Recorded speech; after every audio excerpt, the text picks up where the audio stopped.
안녕하세요. 저는 메이드 전 멤버 가은이의 엄마입니다. 가은이는 어릴 때부터 사람들의 관심과 사랑을 유독 좋아하고 사람들과의 관계를 무엇보다도 소중히 여기며 언제나 그 사람의 장점을 먼저 보려는 정말 밝고 맑은 아이였습니다. 그런 아이가 아이돌의 꿈을 꾸었고 그 꿈을 이루는 순간 진심으로 행복했습니다. 하지만 아이는 점점 생기를 잃어갔습니다. 이용학 대표는 상담이라는 명목으로 멤버들을 한 명씩 불러내어서 은근히 이간질을 했습니다. 그 결과 동료들끼리 서로를 감시하게 만들고 잊지 못하게 만들었습니다. 그런데도 엄마인 저는 목표를 위해서는 참아야 한다. 사회생활이란 원래 그런 것이다. 중도에 포기하면 아무것도 아니다. 네가 원해서 시작한 거니 네가 원해서 시작한 거 아니냐는 말로 아이를 몰아붙였습니다. 부모로서 아이를 맡겼기에 괜히 잘못 보였다가 아이에게 피해가 갈까 두려워 이견 한번 내지 않고 하라는 대로 모든 걸 따랐습니다. 이게 화근이 될 줄은 정말 몰랐습니다. 아이는 힘들어하면서도 아이돌 생활을 지속하려 노력했기에 저는 아이에게 너를 친딸같이 예뻐하는 것이다 라며 달랬습니다. 매일 숙소와 회사에 갇혀 이용학 대표의 감시 아래 갇혀 지내던 아이는 친구나 지인들과의 모든 소통은 막혀 있었습니다. 심지어 춤 선생님에게 연락을 해 수업 관련 대화를 나눈 것을 알고 낮에도 밤에도 새벽에도 숙소로 찾아와 휴대폰 검사를 했습니다. 가벼운 스킨십이었던 신체적 접촉들은 고등학교를 졸업하면서 더욱 부담스럽게 다가왔습니다. 가은이는 이제 내 몸도 그만 터치하라고 명확하게 말했습니다. 그러자 이용학 대표는 아이를 무시하며 업무상 지속적인 불이익과 부당한 대우를 이어갔습니다. 그러던 중 사건이 터졌습니다. 아이의 이야기를 들은 그 순간 저는 진심으로 제가 죄인이라는 생각을 했습니다. 아이가 몇 번이나 저에게 구조 신호를 보냈음에도 저는 듣지 않았고 제 눈과 귀를 닫은 결과 제 아이는 상상도 못할 일을 겪어야 했습니다.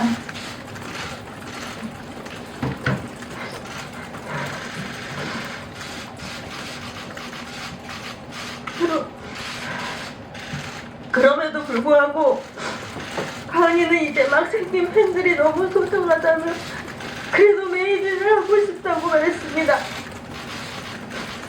자신이 지켜야 할 사람이 생겼다는 말에 제 가슴은 무너져 내렸습니다. 저는 도무지 어떻게 해야 할지 몰랐고 아이의 의사를 가장 우선에 두기로 했습니다. 그래서 신고도 하지 않고 대표에게 각서를 하나 받아내고 조용히 상황을 마무리 지어보려고 했었습니다.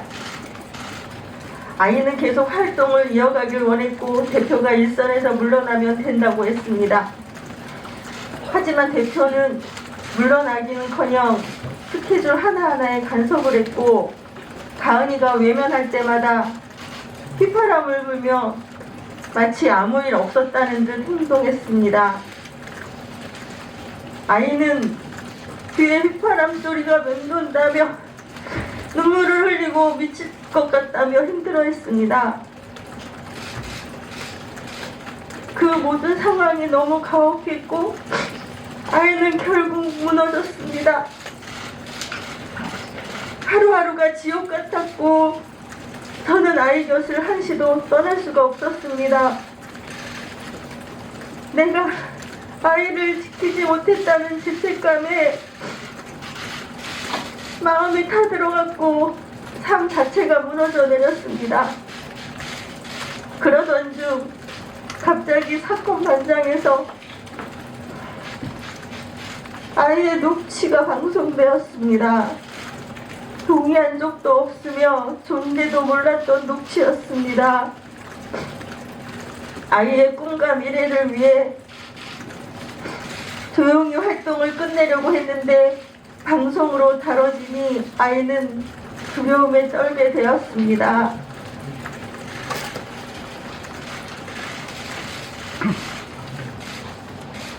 저희는 더 이상 미룰 수 없다는 생각을 했습니다.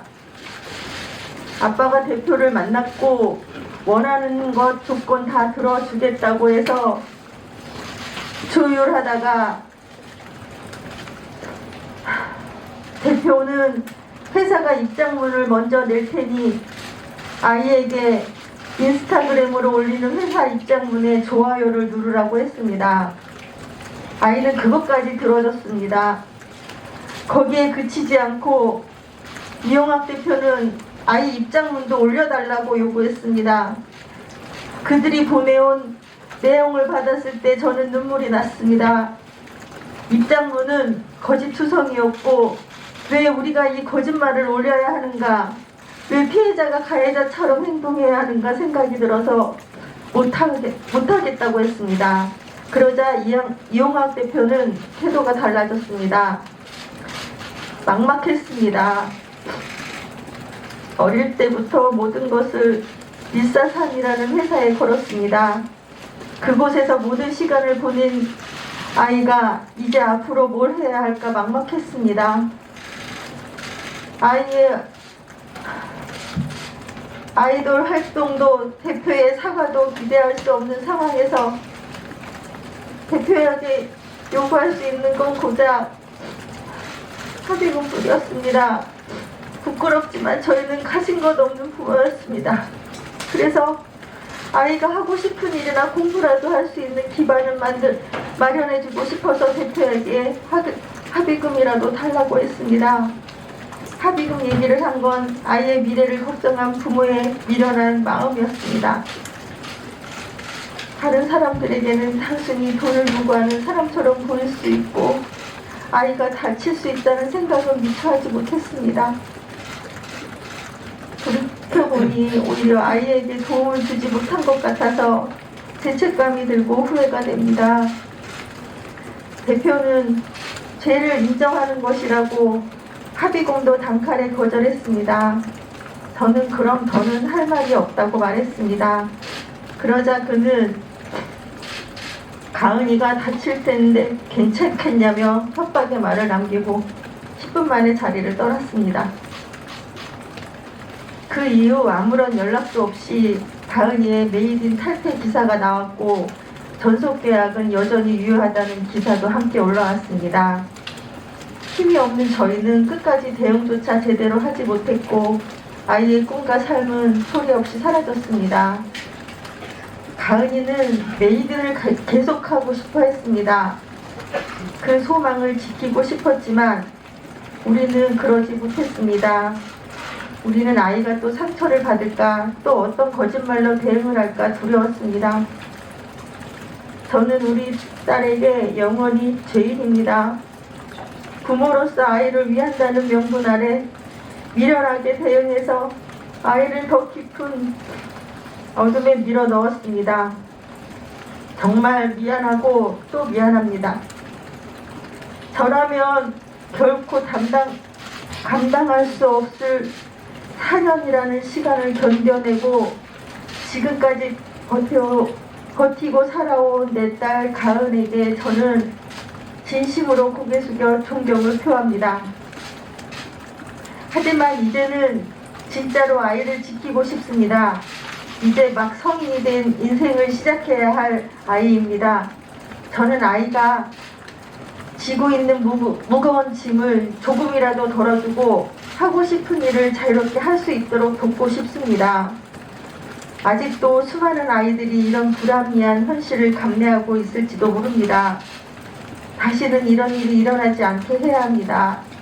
이런 사람은 반드시 업계에서 퇴출되어야 하며 반드시 죗값을 치러야 한다고 생각합니다. 죄송합니다.